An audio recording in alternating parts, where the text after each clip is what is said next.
Today, we are diving into the shortest and probably most overlooked book in the entire Old Testament, the book of Obadiah.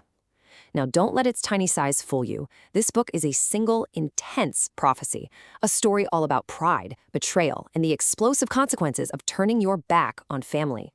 So let me just ask you, do you know what the shortest book in the Old Testament is?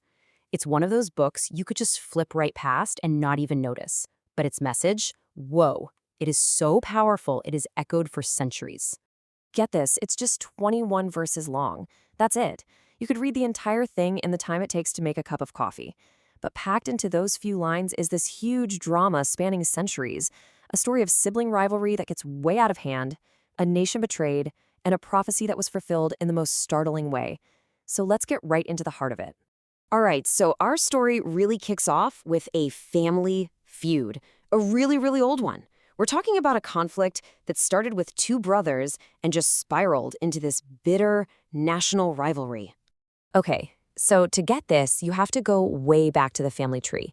On one side, you've got Jacob, who becomes the father of the nation of Israel, and on the other, you have his twin brother Esau, whose descendants founded the nation of Edom.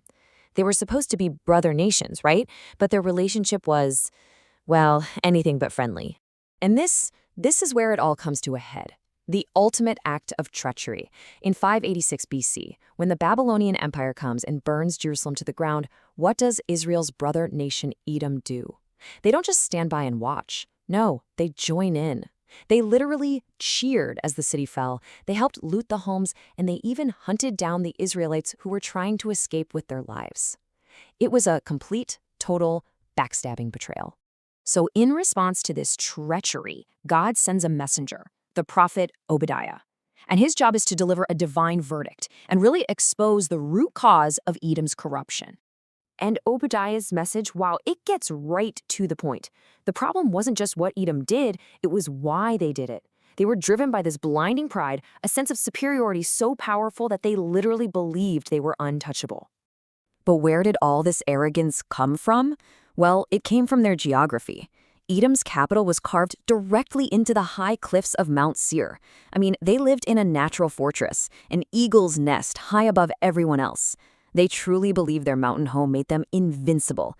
And from up there, they looked down on the whole world, absolutely certain no one could ever touch them. So Obadiah's mission was about a few things. First, he came to pronounce judgment on Edom's pride. But his message didn't stop there. He also came to reveal God's perfect justice, to promise that Israel would one day be restored, and to introduce this really powerful concept that would echo through the rest of the Bible, the day of the Lord. So he was a messenger of both impending doom and incredible hope. But here's the thing, this wasn't just some symbolic warning. Obadiah's prophecy was a literal prediction of Edom's future, and history itself would end up recording its startling fulfillment. It's fascinating how their downfall happened. It was slow at first and then all at once. After betraying their brother, Edom was weakened by a series of attacks. Then, Arab tribes, the Nabateans actually, drove them from their mountain homes. The survivors were eventually just absorbed into other cultures until, by the year 70 AD, the Edomites had completely vanished from history. An entire nation just wiped off the map. But Obadiah's message is bigger than just the story of one nation's fall. It zooms way out to reveal this timeless principle about how God interacts with all of human history. And this brings us to this crucial concept of the day of the Lord. Now, it's not a single 24-hour day on a calendar. You should think of it more like a moment in history when God intervenes directly, a time when he confronts human pride, judges evil, and moves to establish his kingdom on earth. For Edom, that day came swiftly, and Obadiah's warning is that a similar day will eventually come for every nation. And this is the ultimate contrast at the very heart of the book. On one side, you have Mount Seir, Edom's home, a symbol of human pride, a kingdom built on rock that led to judgment. And on the other side, you have Mount Zion, Israel's spiritual home, a symbol of divine deliverance, a kingdom built on holiness that was promised restoration. It's really a tale of two mountains, two kingdoms, and two profoundly different destinies.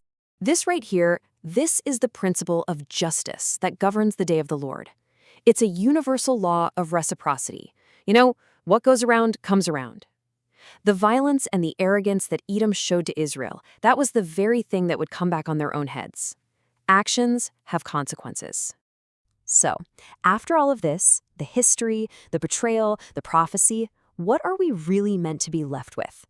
This tiny book builds to one final, powerful declaration about where true power and real security are actually found. And that's how it ends, the very last verse of this tiny book. The message is simple. In the end, all kingdoms built on human pride, like Edom's fortress in the cliffs, they will all eventually fall. All the schemes, all the betrayals, they'll all turn to dust. The final, unshakable reality is that the kingdom belongs to the Lord. And that's a message that resonates far, far beyond these 21 short verses.